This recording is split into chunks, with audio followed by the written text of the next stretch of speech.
Rapat mingguan akan segera dimulai.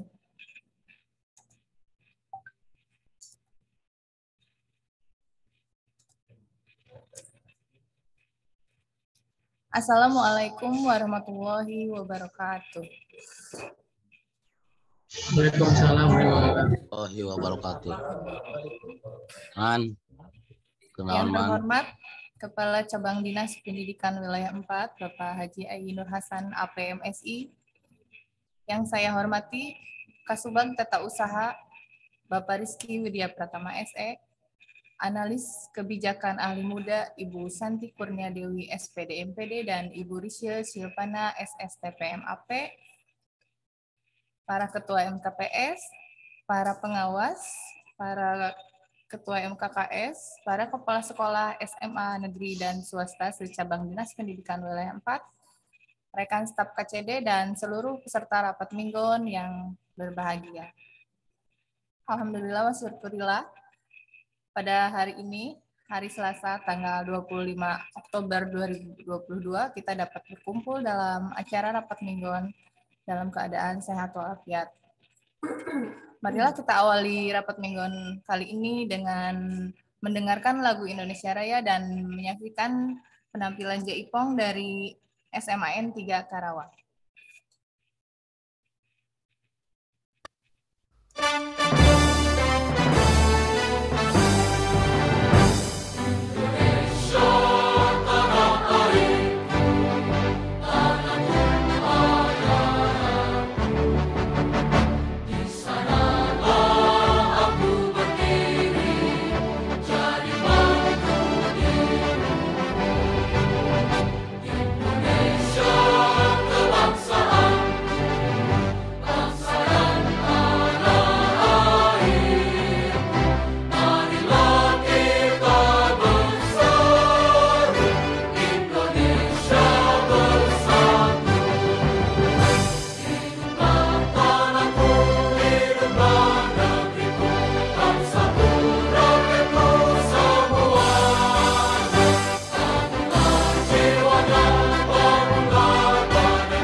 Nyangakeun pakeulanana ieu tawis kasono kanggo ka para seniman seniwati sadayana kulang.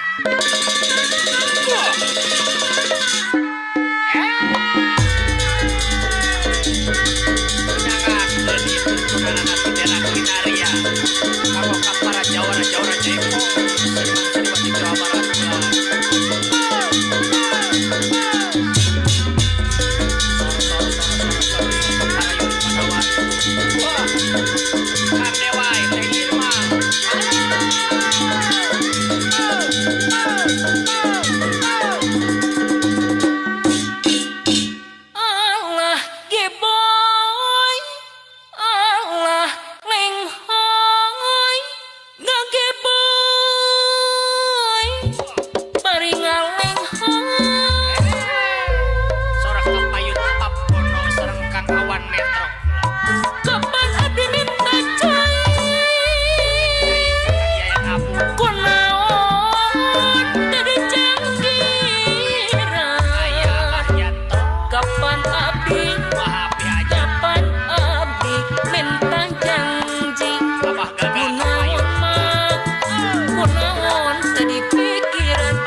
Ya, baiklah, Bapak Ibu peserta rapat, untuk selanjutnya yang merupakan acara pokok yaitu pemaparan materi dan sesi tanya jawab akan dipandu oleh moderator, yaitu Arsiparis Ahli Muda dari SMAN 4 Karawang. Kepada Ibu Rimawati SE disilahkan.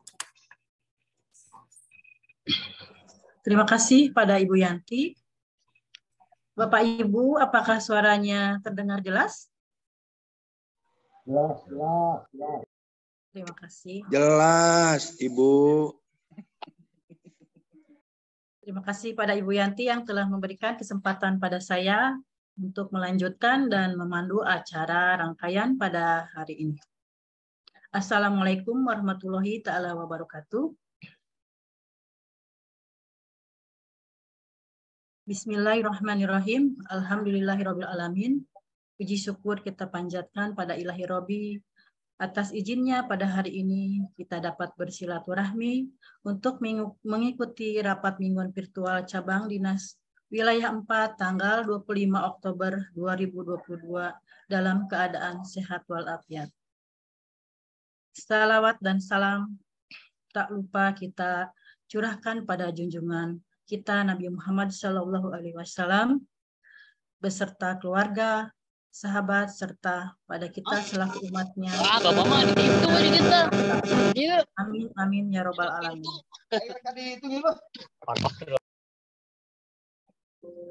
Baiklah Bapak Ibu yang saya hormati, izinkanlah saya untuk menyapa para narasumber dan Bapak Ibu yang sudah pada hadir pada ruang virtual ini. Yang terhormat Kepala Cabang Dinas Pendidikan Wilayah 4, Bapak Haji Ainur Hasan, APMSI. Assalamualaikum. Waalaikumsalam, makasih. Terima kasih Bapak. Kedua, Kasubag Tata Usaha, Bapak Rizky Widya Pratama, SE. Assalamualaikum Bapak. Belum ada. Kemudian analis kebijakan ahli muda Ibu Rise Silvana STPMAP. Assalamualaikum Ibu. Waalaikumsalam Ibu. Terima kasih. Analis kebijakan ahli muda Ibu Santi Kurnia Dewi SPD MPD. Assalamualaikum Ibu. Belum bergabung ya. Bapak Ibu pengawas cabang dinas pendidikan wilayah 4. Bapak Ibu pengawas pengurus MKKS cabang dinas pendidikan wilayah 4. Bapak Ibu kepala sekolah cabang dinas pendidikan wilayah 4. Bapak Ibu arsiparis secabang dinas wilayah 4, serta Bapak Ibu staf cabang dinas pendidikan wilayah 4, serta peserta rapat mingguan yang tidak bisa saya sebutkan satu persatu. Adapun acara rangkaian rapat mingguan pada hari ini adalah pembukaan, kedua pemaparan materi dari para narasumber pejabat Dinas Pendidikan Wilayah 4, 3 sesi tanya jawab, kemudian penutup.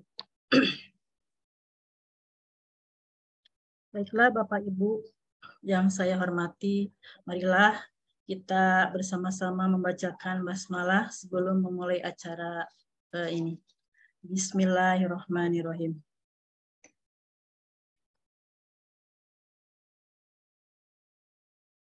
Untuk pemaparan yang pertama yaitu dari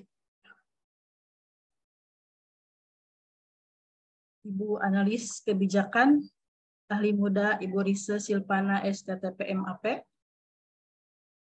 Mangga Ibu. Ya, atur nuhun Ibu. Baik, bismillahirrahmanirrahim. Assalamualaikum warahmatullahi wabarakatuh.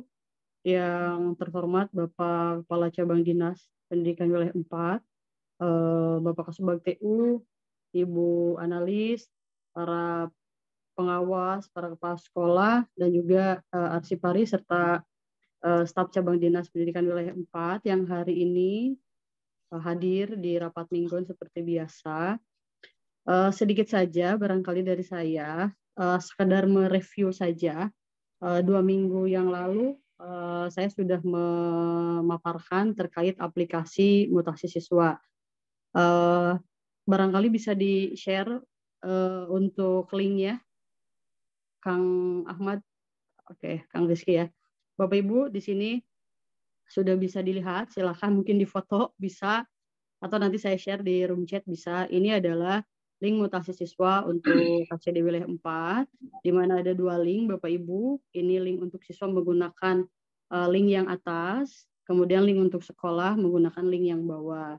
Nanti akun siswa dan akun sekolah akan saya share sesuai dengan keperluan. Apabila ada sekolah yang melaksanakan mutasi, maka bisa langsung chat ke saya meminta akun siswa dan akun sekolahnya. Ini silakan Bapak Ibu bisa difoto. Kemudian mohon izin Pak KCD, waktu 2 minggu yang lalu saya sudah paparkan mengenai aplikasi ini. Ada beberapa masukan, mungkin bisa di share untuk.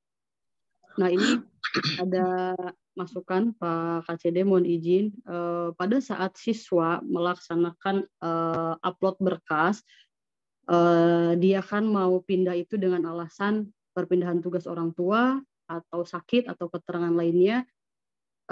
Kalau kemarin ada 3 file browser, jadi membuat siswa bingung. Akhirnya dipilih aja salah satu, nanti silahkan bisa dimasukkan entah itu SK perpindahan tugas, surat keterangan sakit atau yang lainnya. Ini adalah masukan dari Bu Rika kalau tidak salah 2 minggu ke belakang. Alhamdulillah sudah diperbaiki. Kemudian untuk template di cabang dinas sesuai arahan Pak KCD, bahwa di template cabang, nah ini Bapak Ibu ini oke, langsung aja ke template cabang dinas. Nah, di template cabang dinas itu sudah diperbaiki, ada menu perbaikan ya.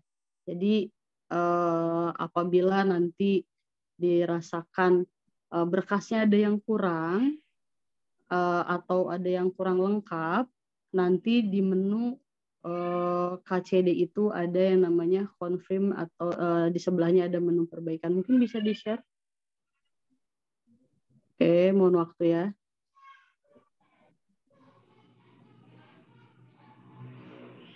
Ini adalah ini data pemohon, kita masukkan dulu. Ini data pemohon misalnya. Nah, ini stop dulu sampai sini. Bapak Ibu mohon izin di sini saya takut lupa mengingatkan, nanti yang mengajukan permohonan itu adalah orang tua siswa ya Bapak Ibu, atau wali siswa yang dituangkan melalui surat pernyataan. Nah, nanti kalau orang tua siswa kan kita bisa lihat di kakaknya. Kalau wali kita nanti suruh mengupload surat pernyataan. Karena apa? Karena ada kejadian orang tua siswa marah kepada kami di cabang dinas gitu ya. Ayahnya marah ke kami Bapak Ibu. Kenapa cabang dinas mengeluarkan rekom atau surat pengantar untuk anak saya?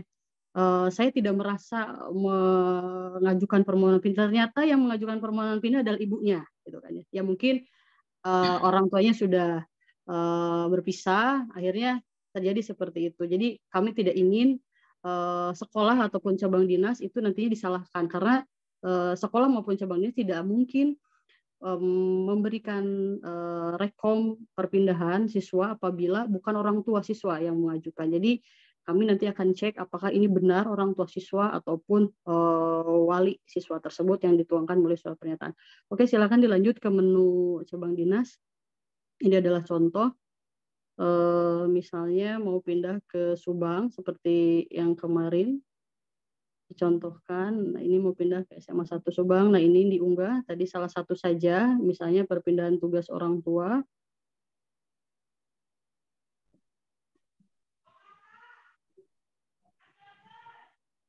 Ada trouble? Kalau ada trouble ya sudah, tidak apa-apa. Oke, sedang loading, tutup.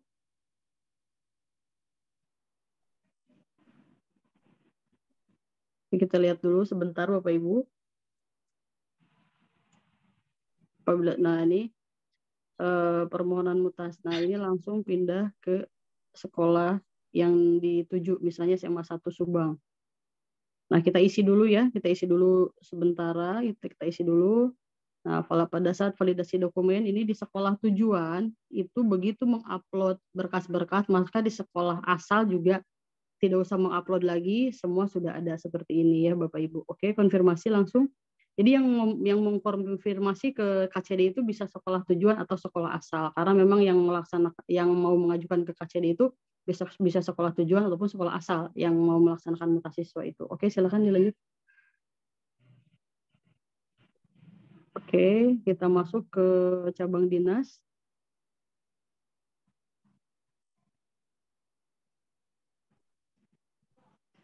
Nah, Bapak Ibu, di sini ada kolom perbaikan. Kalau minggu lalu itu tidak ada kolom perbaikan. Kalau sekarang ada kolom perbaikan, apabila dirasakan berkasnya itu kurang lengkap ataupun tidak jelas, nanti bisa diklik perbaikannya. Kita akan kasih note ya, akan kasih note apa saja yang memang perlu dibaiki oleh sekolah, baik sekolah asal maupun sekolah tujuan.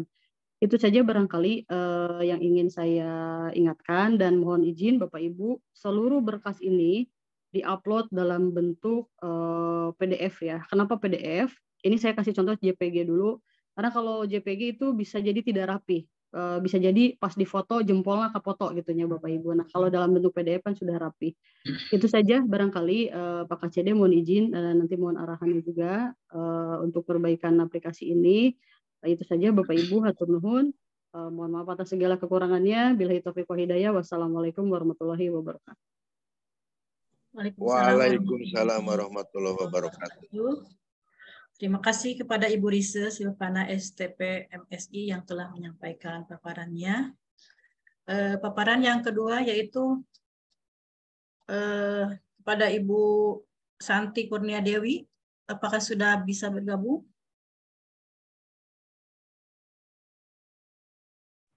Masih ini sepertinya Bu, masih di luar, lagi di kelurahan, lagi urus-urus.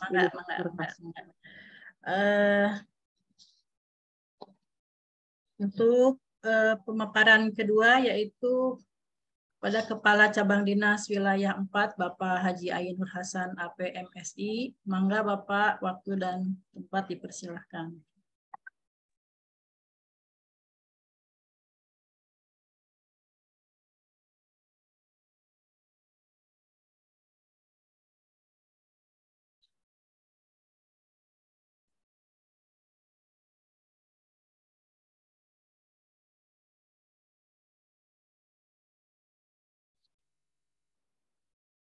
Bapak, mangga. Siapa sekarang? Bapak, mangga. Oh, iya. Pak Rizky ada? Kayaknya belum ini ya, belum ada Pak. Nggak ada ya? Ya udah. Ya makasih. Beliau ke ini Pak. Kemana? Ke Polres Karawang, kata Pak Kasubake. Oh iya. Ya udah. Makasih. Assalamualaikum warahmatullahi wabarakatuh. Waalaikumsalam. Rekan-rekan analis, rekan-rekan pengawas, para kepala sekolah, arsiparis dan staf yang hari ini bisa hadir. Terima kasih sudah bergabung dalam rapat rutin ya. Mudah-mudahan bisa kita maksimalkan ya. Tidak perlu berlama-lamaan karena banyak kegiatan. Tetapi berbagai informasi bisa kita sampaikan. Yang pertama rekan-rekan, kemarin kita dapat tembusan surat dari LSM atau apa ya ke beberapa SMA di Purwakarta ya, dan itu udah terjadi di beberapa minggu sebelumnya di Karawang. Maksudnya agar saya harapkan surat-surat tersebut tetap diberikan jawaban, karena bagaimanapun salah satu bentuk keterbukaan informasi publik adalah kita memberikan jawaban ya. Hanya saja jawabannya harus berhati-hati, jangan sampai menyampaikan yang tidak perlu. Saya sudah pernah membuat konsep surat jawabannya ke grup ketua MKKS, silakan aja nanti itu dijadikan bahan ya, tinggal dikoreksi sesuaikan dengan substansi yang diminta di surat-surat itu. Sekali lagi, setiap surat-surat resmi yang dikeluarkan oleh lembaga manapun, tolong itu ditanggapi, ya, ditanggapi secara proporsional. Jadi seperlunya sesuai dengan yang dibutuhkan saja. Untuk LSM itu kita juga sudah membuat semacam contoh surat jawaban ya. Nggak tahu itu lembaganya sama atau enggak dengan yang di Karawang. Tetapi saya lihat substansi yang dipertanyakan relatif sama, dan untuk beberapa sekolah juga isinya sama gitu. Kesannya kayak menjaring ikan di kolam. Semuanya sama suratnya isinya tuh. Hanya ganti judul kepadanya, kepada Kepala SMA 2 Purwakarta, kepada Kepala SMA 3 Purwakarta. Saya lihat isinya sama semua gitu ya. Motifnya apa kita nggak tahu, tetapi kewajiban kita segera menanggapinya. Itu ya agar segera ditanggapi, karena itu menjadi hak mereka untuk mendapatkan jawaban yang proporsional sesuai dengan yang seharusnya ya. Sudah kita buatkan konsepannya, silakan aja disesuaikan, diedit sesuai dengan kebutuhan. Itu yang pertama. Yang berikutnya, tadi Bu Lisa sudah menyampaikan aplikasi mutasi siswa ya. Itu mohon dipenuhi. Kita sudah meluncing dari minggu kemarin bahwa mulai sekarang perpindahan siswa tidak perlu repot-repot jauh-jauh ke KCD, karena sangat disayangkan dalam beberapa kasus orang tua kudu nongkrong di KCD ya, padahal pejabat KCD kan nggak banyak.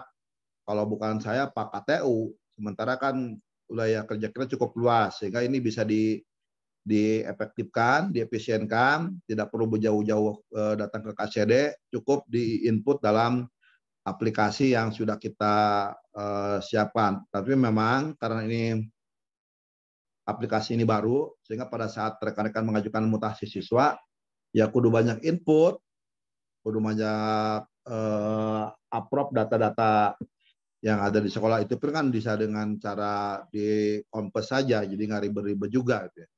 Itu tolong mulai sekarang sudah diberlakukan. Tujuannya tadi agar menghindari buang-buang waktu lah, jauh-jauh ke KCD sampai seharian hanya untuk mengajukan mutasi siswa, padahal bisa dengan online, di-upload di link, selebihnya kan bisa mengerjakan yang lain. Orang tua bisa bekerja, TU sekolah bisa mengerjakan hal-hal yang lainnya, gitu ya.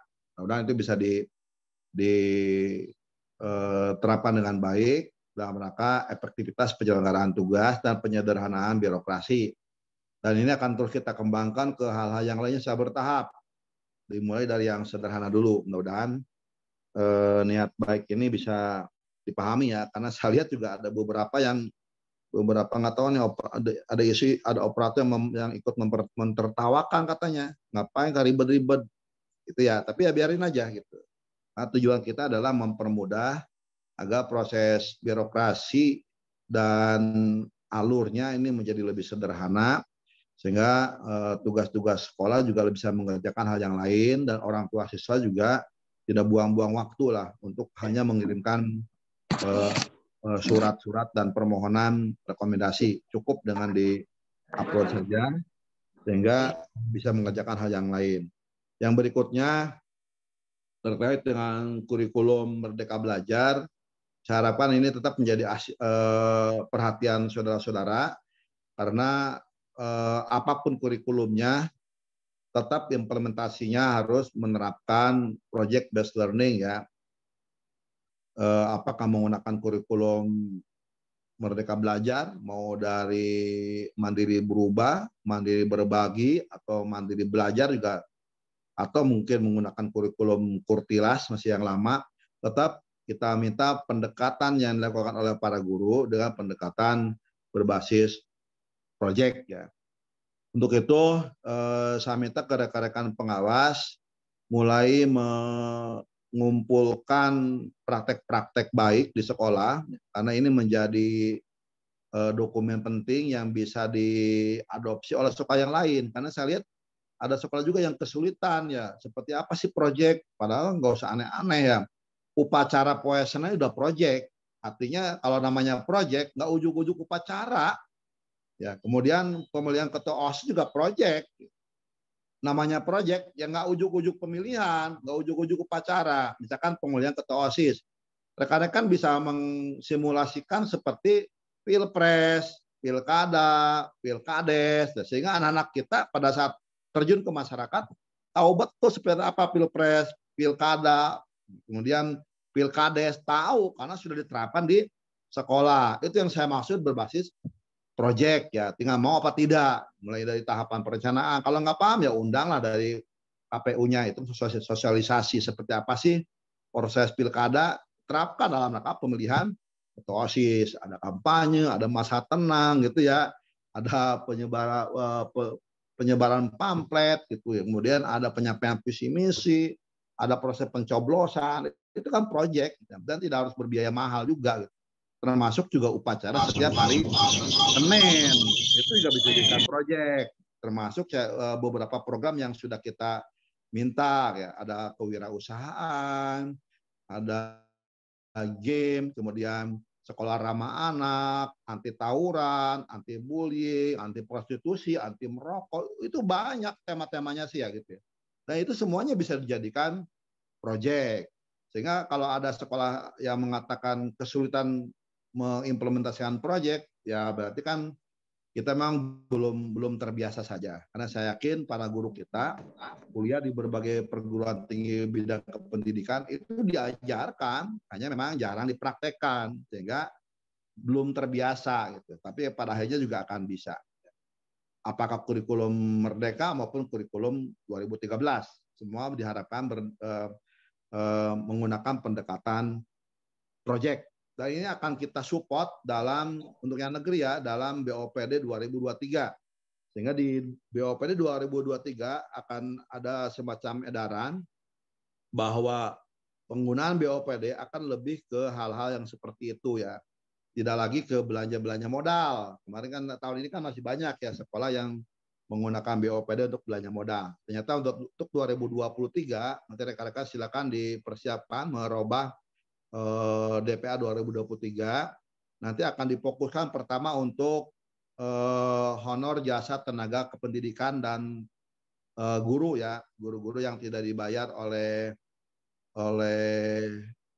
negara sebagai ASN, baik P3K maupun P3K maupun PNS, maka akan dibayar dalam anggaran BOPD. Itu pun tetap harus mengajukan ke KCD, kita akan cek betul enggak butuh guru, jangan-jangan dalam rangka kasihan ya, bukan nggak boleh kasihan, tetapi kita harus objektif betul dalam menetapkan seseorang menjadi guru ya, jangan sampai jamnya 30 dibagi 2, udah kalau 30 cukup 1 orang, kasihan kalau menyiksa orang seperti itu ya. Sehingga penggunaan BOPD yang pertama diprioritaskan untuk membayar guru non PNS yang nanti akan di-SK-an oleh cabang dinas. Kemudian yang kedua, akan digunakan untuk membayar langganan listrik, ya listrik, internet, air. Sehingga nanti dari BOS, nanti ada Bu Herna nggak? Nanti disesuaikan dengan Arkas ya, jangan sampai tahun depan tidak boleh lagi duplikasi, bukan double pembayaran ya. Kadang terjadi misalkan bayar internet 6 bulan dari BOS, 6 bulan dari BOPD. Tahun depan tidak. Udah dari BOPD aja, internet, listrik, telepon, air dari BOPD. Kemudian juga nanti akan dicek juga di BOS-nya ya, jangan sampai terjadi 6 bulan pakai BOS, 6 bulan BOPD. Ini akan menyulitkan kita dalam evaluasi ya. Bahkan kalau orang lain melihat kan jadi suujon, seolah-olah duplikasi pembayaran, padahal tidak. Hanya duplikasi rekening, pembayarannya nggak duplikat, masing-masing memang 6 bulan. Sehingga ditertibkan tahun depan tidak, seluruhnya akan kita masukkan ke BOPD. Kemudian jasa keamanan kebersihan. Jadi tenaga keamanan menggunakan outsourcing, silakan itu bisa dibayar dari BOPD.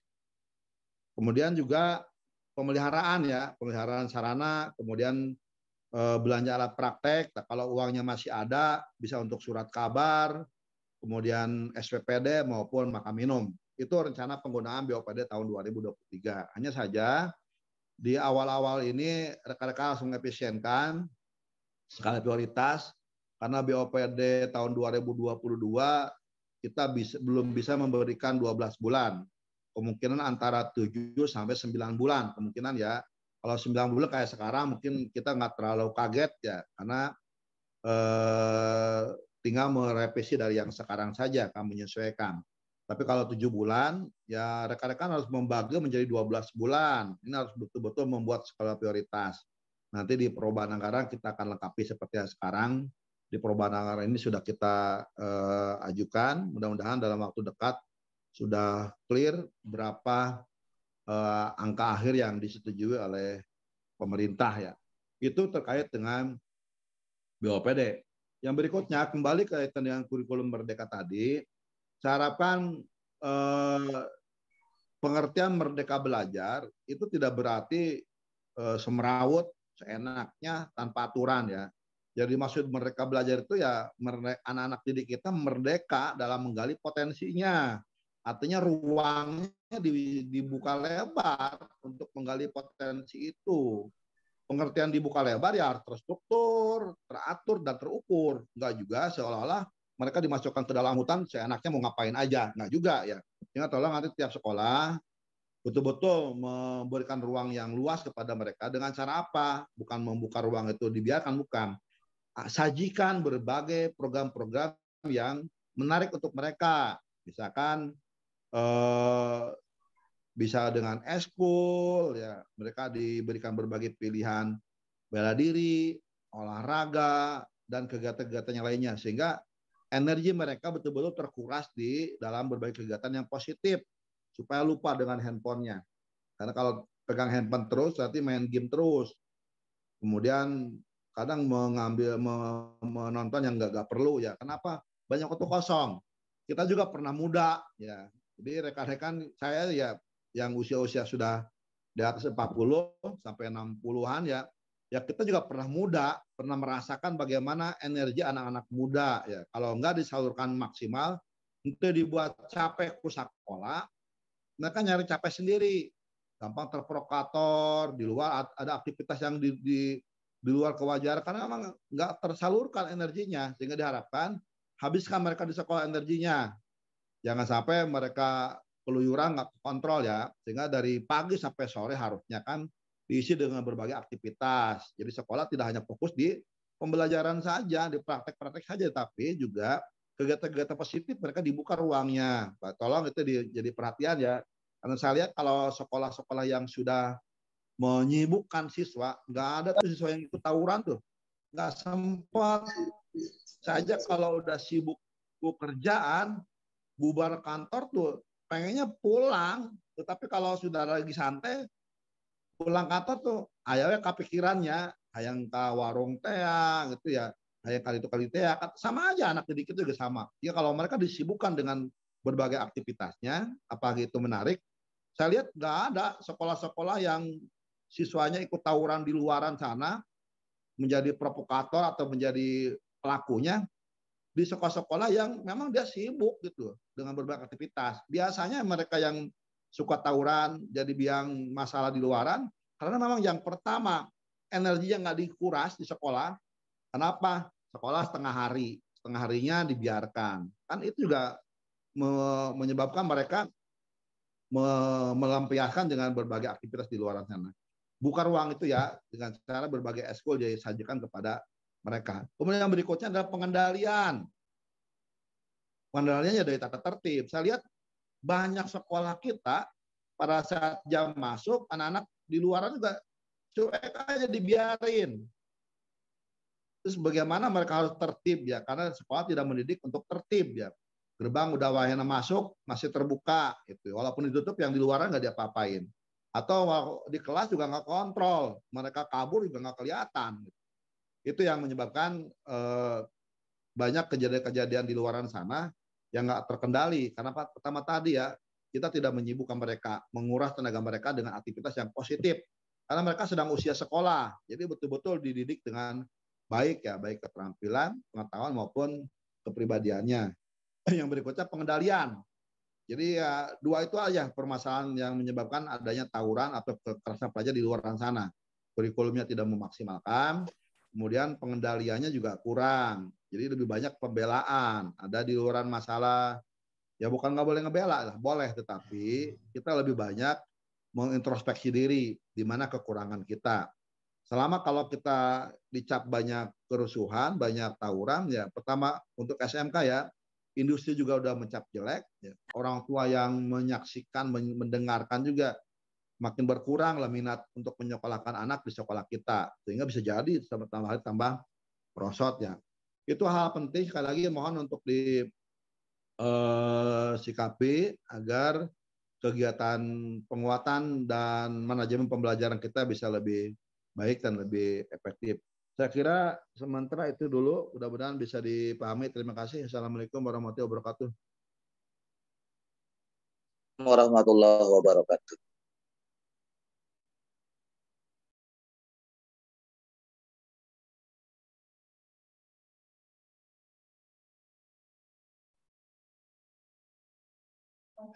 Bu Rima di-unmute dulu.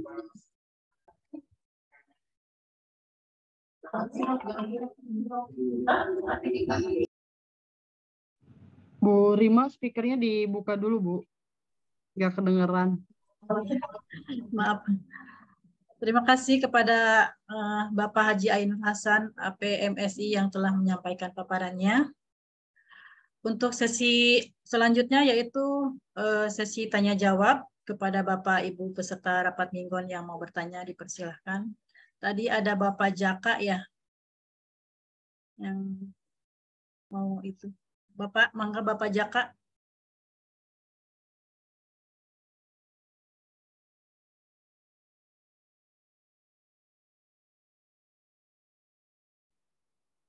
Bapak Ibu, mangga yang mau bertanya.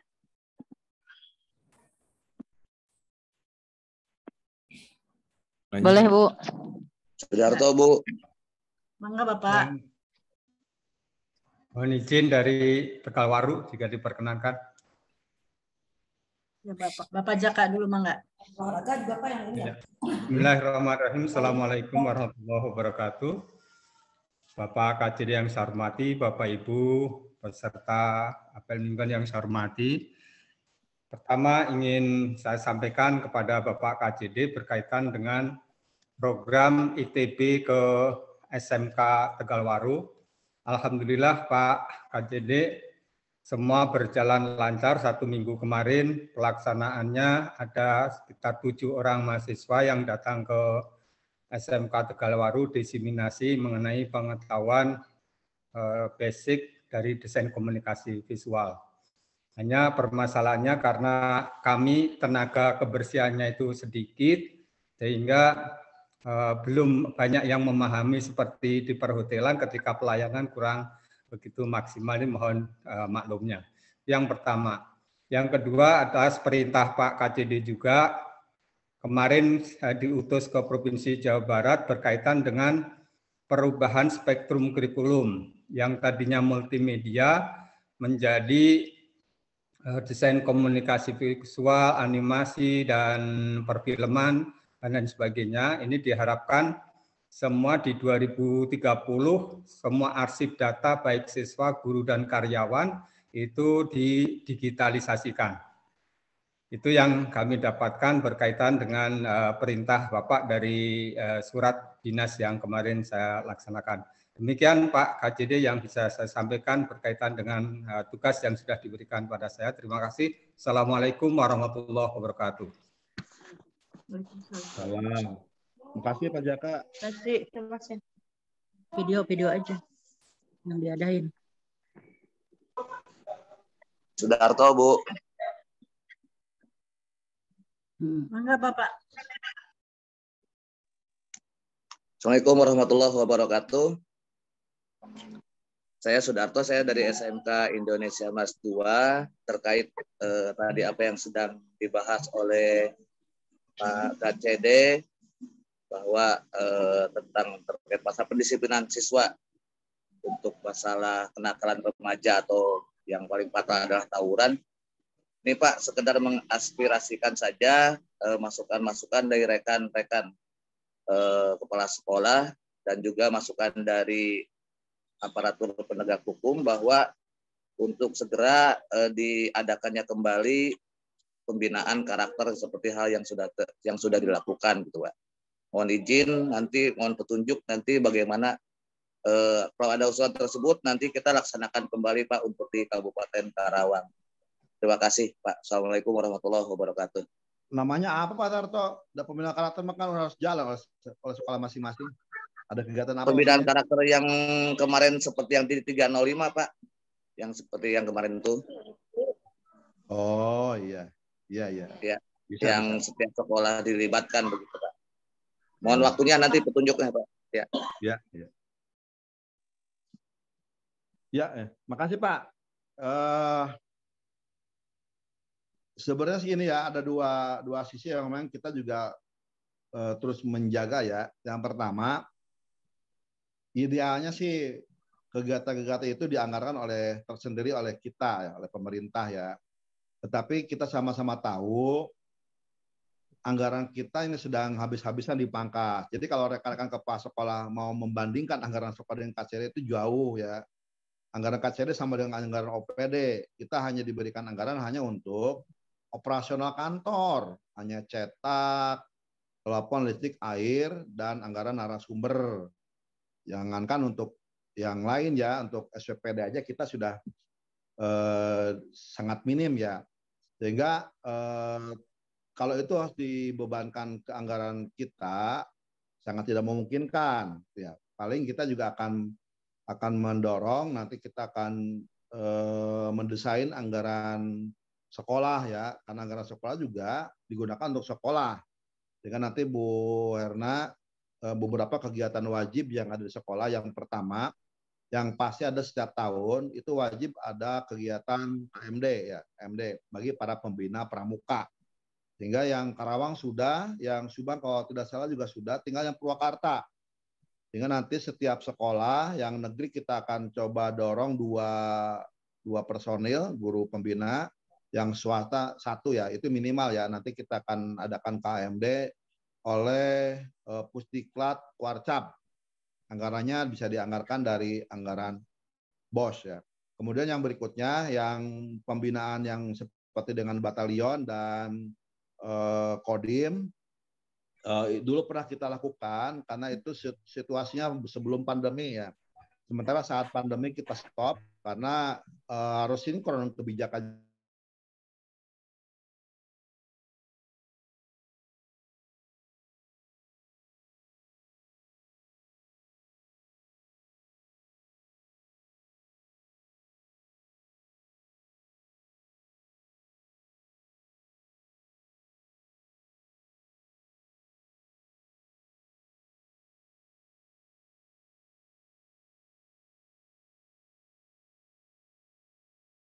Anggaran kita cukup berat ya, tidak bisa ditunda.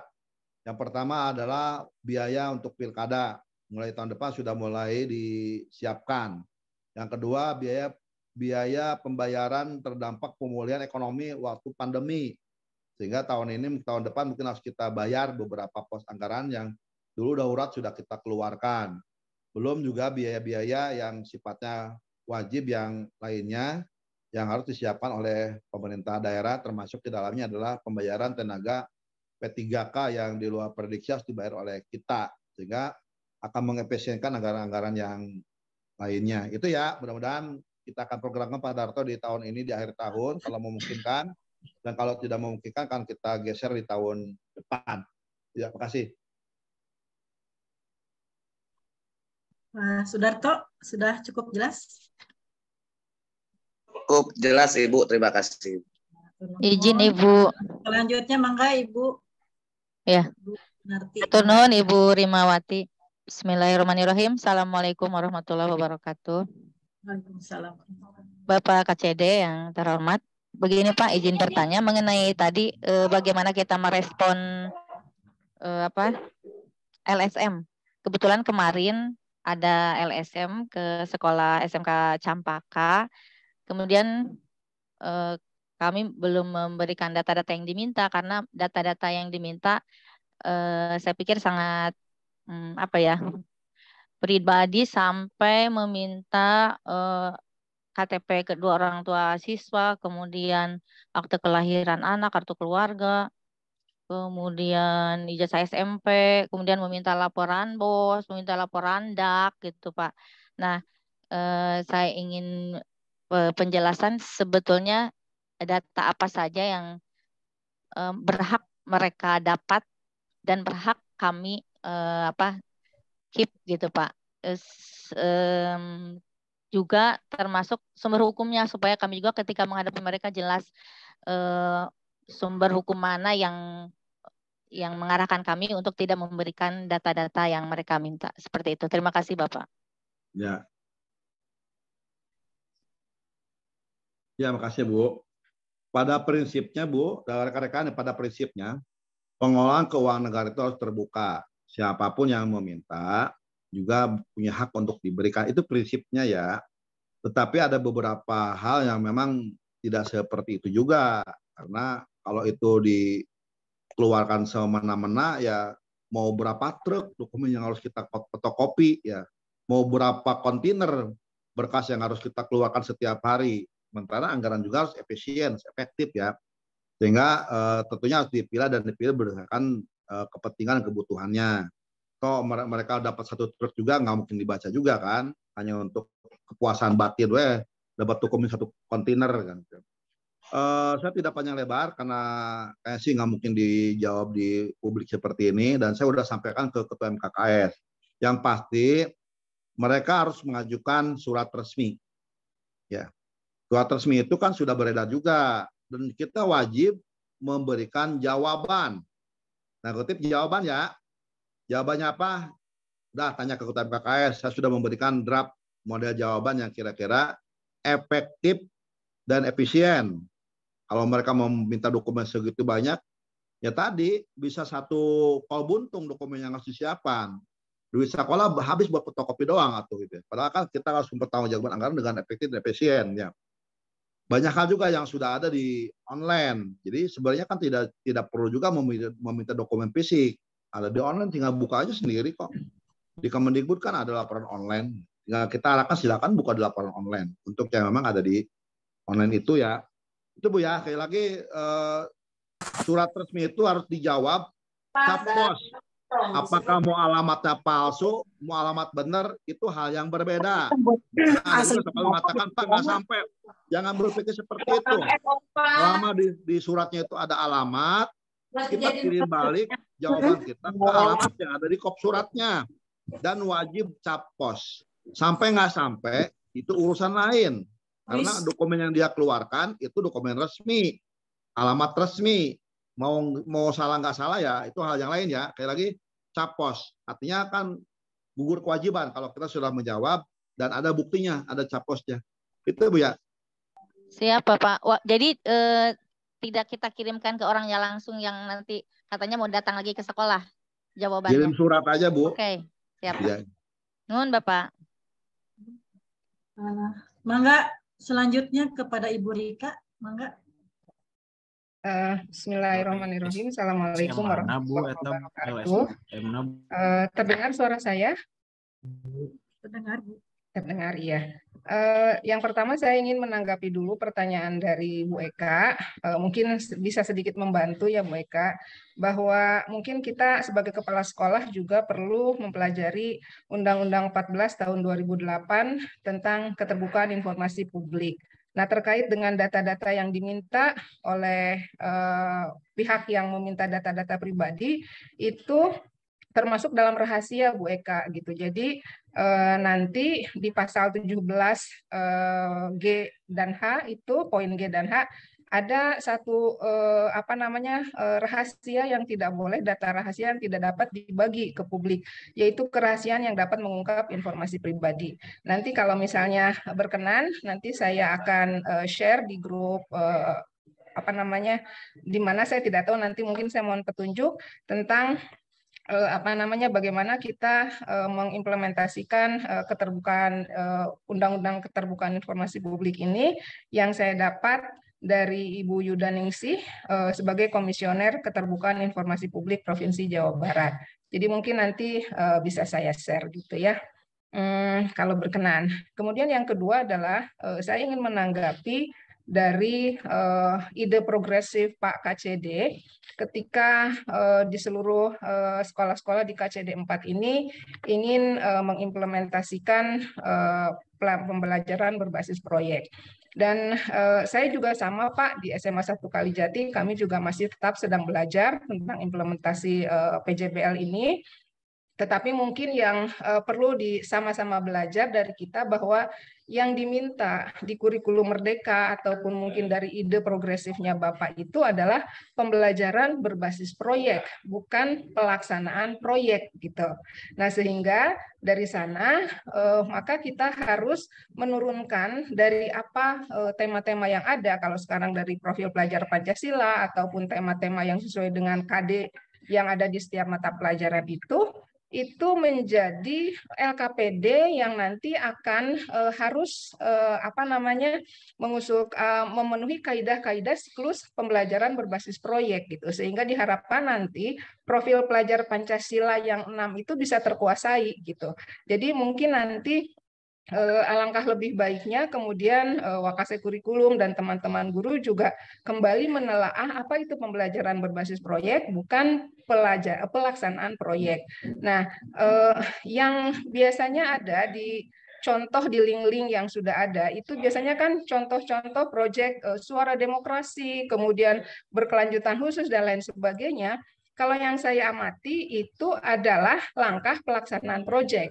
Tidak salah, tetapi kemudian nanti mungkin kalau bisa, itu kemudian para teman-teman guru yang terlibat itu menurunkannya menjadi LKPD, yang LKPD-nya itu berisi serangkaian langkah-langkah siklus pembelajaran berbasis proyek. Itu jangan sampai nanti idenya Bapak yang sudah progresif ini jadi mentah gitu. Jadi sayang kalau idenya nanti menjadi mentah, sehingga pelaksanaannya hanya pelaksanaan proyek, sehingga kompetensi profil pelajar Pancasilanya tidak dikuasai oleh anak gitu. Jadi mungkin itu usulan dari saya kepada teman-teman. Mari kita sama-sama belajar lagi bagaimana pelaksanaan pembelajaran berbasis proyek. Itu Pak, mangga nuhun. Assalamualaikum warahmatullahi wabarakatuh. Waalaikumsalam. Makasih Bu. Nanti dengan ada Bu Santi nggak ya? Ada tapi lagi serang. Ya nanti dengan Bu Santi didesain ya. Jadi yang dimaksud dengan pembelajaran berbasis proyek itu bukan berarti harus ada proyek gitu ya, proyek fisik segala macam ya, tetapi prosesnya itu seperti proyek ya, agar anak-anak didik kita betul-betul terlibat dalam seluruh rangkaian. Jadi nggak ujuk-ujuk. Kalau hanya proyek kan di ujuk-ujuk aja, Nyun. Misalkan proyek deklarasi, ujuk-ujuk deklarasi ya. Tapi ada prosesnya yang memang disitulah pembelajaran yang kita maksudkan. Itu kemudian tadi ya keterbukaan informasi publik. Saya nanti Pak KTU nggak ada ya. Saya seharusnya kan di setiap sekolah ada KPID sekolah. Sekolah dicek lagi ya. Di setiap sekolah harusnya ada KPID ya. Tugasnya adalah melayani dan memfasilitasi informasi yang memang boleh dikeluarkan, diterbitkan oleh sekolah. Tugasnya ada di KPID sekolah. Ada informasi yang memang hak masyarakat, yaitu pengelolaan keuangan negara. Ada informasi yang sifatnya pribadi. Ya tadi kalau minta KTP, ya jangan ke sekolah, KTP minta aja ke yang bersangkutan. Sekolah punya KTP orang tua dan punya KTP anak ya, ada KTA ya, KTP anak ya. Itu hak pribadi, privasi setiap orang. Jadi nggak boleh sekolah mengeluarkan walaupun memang sekolah punya dokumennya. Kecuali yang minta adalah aparat hukum karena ada proses hukum ya. Misalkan minta laporan penggunaan PIP ya. Kan ada dokumen pribadinya ya, dikeluarkan karena itu yang minta adalah aparat terkait dengan itu juga kasusnya. Jangan ada kasus PIP sekolah sudah membantu menginputkan berdasarkan data siswa ya, kita sajikan data-data pribadi itu. Itu ya, sementara pihak-pihak yang tidak berkaitan dengan itu ya menjadi hak pribadi masing-masing. Kalau data-data pribadi, silakan ke pribadi masing-masing. Sementara untuk data-data sekolah, kita sudah membuat semacam konsep jawaban. Silakanlah nanti dilihat, tinggal diedit dan disesuaikan dengan kebutuhan.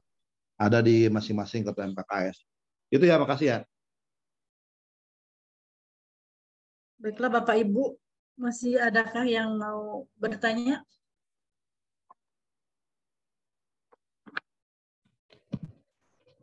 Pak Cecep, Bu, SMA BBC. Mangga Pak Cecep, mangga.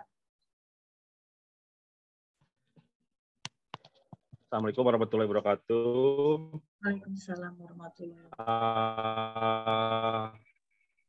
Ini Bu, berkaitan Suaranya putus-putus, Pak. Pemberdayaan, saya menginginkan ada semacam khusus untuk atau diklat atau apa namanya, khusus apa humas itu belum memiliki peranan yang penting di ACD kita. Padahal segala sesuatu yang berkaitan dengan kehumasan itu di sekolah, yang berkaitan tadi dengan media dan segala sesuatunya, itu pemberdayaan humas perlu ditingkatkan. Untuk itu kalau bisa dibuatkanlah semacam pelatihan atau koordinasi masalah humas tersebut. Jadi tidak hanya masalah kurikulum, tapi di humas juga itu merupakan hal yang sangat penting. Mungkin itu Bu. Terima kasih Pak KCD. Assalamualaikum warahmatullahi wabarakatuh. Terima kasih Pak masukannya Pak. Ini kita catat ya. Bu Risi dicatat ya. Ya. Terima kasih. Masih ada lagi Bapak Ibu?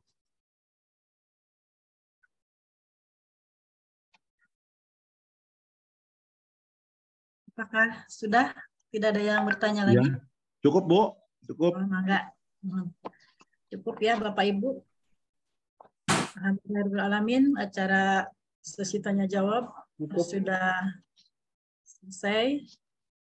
Dengan mengucap syukur alhamdulillahirrahmanirrahim, acara paparan materi dan tanya jawab telah selesai. Saya selaku moderator mohon maaf jika ada kata-kata saya yang tidak berkenan di hati para narasumber maupun para peserta rapat mingguan. Waktu dan tempat saya kembalikan kepada MC. Mangga Ibu Yanti. Wassalamualaikum warahmatullahi wabarakatuh. Waalaikumsalam warahmatullahi wabarakatuh. Baik, terima kasih kepada Ibu Rimawati SE yang telah memimpin acara rapat mingguan hari ini sehingga acara rapat bisa berjalan dengan lancar. Untuk menutup acara kita hari ini, marilah kita sejenak memanjatkan doa yang akan dipimpin oleh Arsiparis Ahli Muda dari SMAN 1 Tempuran. Kepada Bapak Hari, Ibu Hari, SPD disilakan.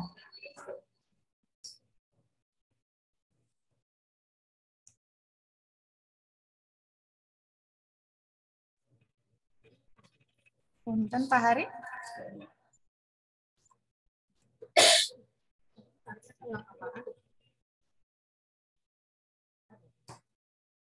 Pak Hari. Apa?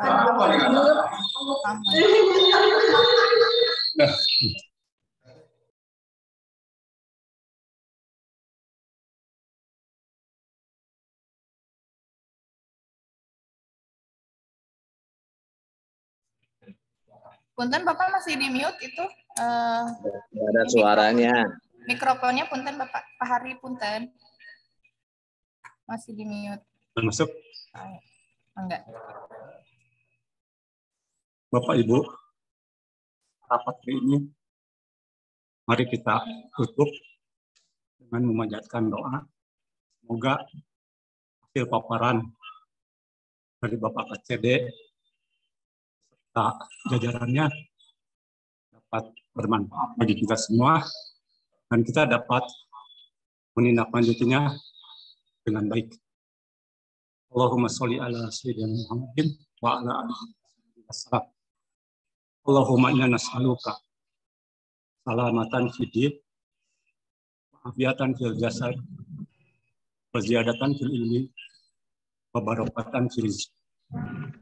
wa taubatan qoblal maut, wa rahmatan indal maut, wa maghfiratan ba'dal maut. Allahumma alayya suratul maut, wa naziyadatan finnar, wal afwa inda. Rabbana la tuzigh qulubana ba'da idh hadaitana wa hab lana min ladunka rahmah innaka antal wahhab. Rabbana atina fid dunya hasanah wa fil akhirati hasanah wa qina adzabannar. Amin ya rabbal alamin. Assalamualaikum warahmatullahi wabarakatuh. Waalaikumsalam warahmatullahi wabarakatuh. Ya, terima kasih kepada Bapak Hari yang telah memimpin doa hari ini. Semoga memberikan kelancaran untuk aktivitas kita selanjutnya. Baiklah, Bapak Ibu peserta rapat mingguan.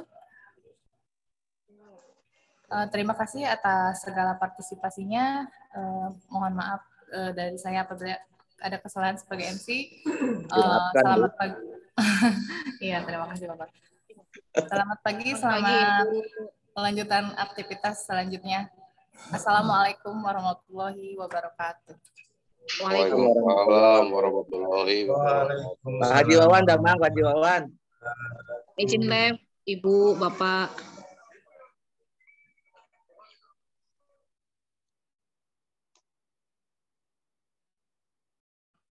Mangga Kasadayana, sehat-sehat selalu. Mangga Ibu Juju.